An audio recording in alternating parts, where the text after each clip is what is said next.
appearance occurred on a Sunday morning. My prophetic word to you this morning is get ready! Get ready!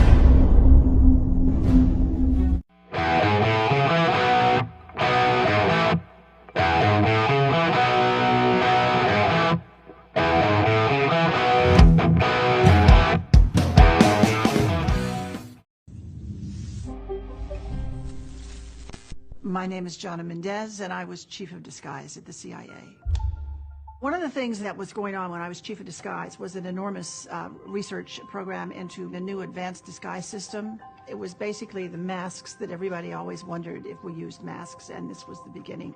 This is a series of photographs of when I met George H.W. Bush in the Oval Office and revealed to him that I was briefing him wearing a mask.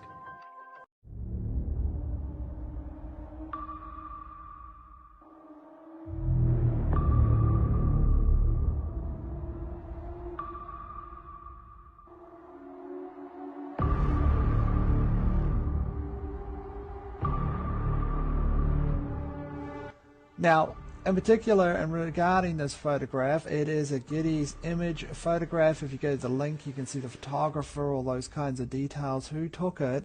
So what is the anomaly with this particular photograph?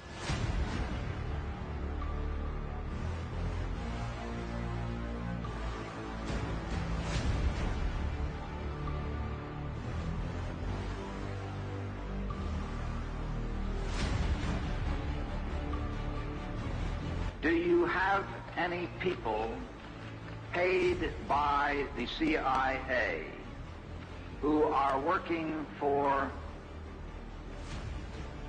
television networks? This, I think, gets into the kind of getting into the details, Mr. Chairman, that I'd like to get into in executive session.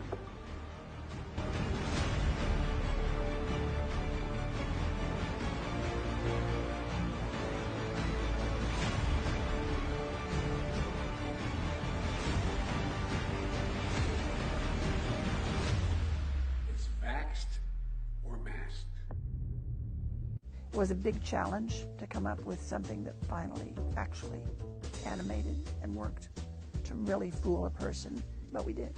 They learned the art. We actually brought Hollywood back into our labs at one point to look at what we had done, and they were stunned.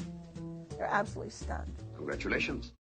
My husband was Tony Mendez, and he was played by Ben Affleck in the movie called Argo. Aliens and robots?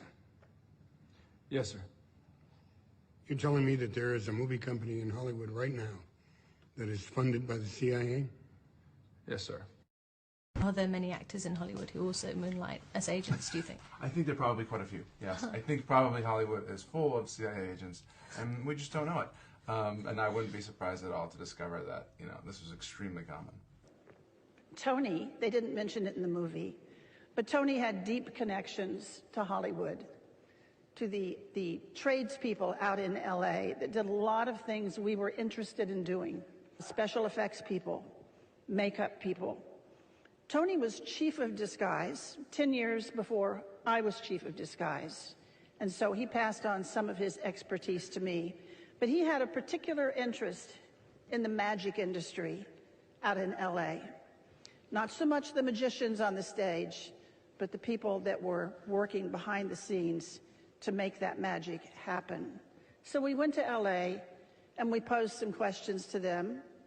We said, we have a problem. We're looking for novel solutions. Well, LA did have some ideas, of course. That's what they do for a living. They introduced us to a new concept. They said, what you are calling an operation, we call a performance. That's what we do. We put on performances. And before we start working on that performance, we have to define the stage that the performance is going to take place on. Then you have to know who your audience is. Who are you playing to? Who are you trying to fool? Once you assemble those two pieces, you can pretty much choose the time and choose the place and simply overwhelm them with your performance. Then they showed us some tools that they used The one that really caught our eye is what's called a stunt double mask. You all know how they're used. When the movie star is so famous or so good looking that they can't risk damaging him. We liked the idea of stunt double masks. They're quick on, they're quick off. They dramatically change your appearance. And we started using them and found them to be valuable to our operations.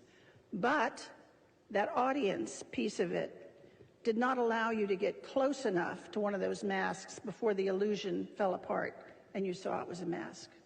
So we went back to our disguise labs out at Langley, and we invented a whole new genre of masks. Masks that are so good, that are so realistic, that you can actually get up close and have a personal contact with someone for an extended period of time.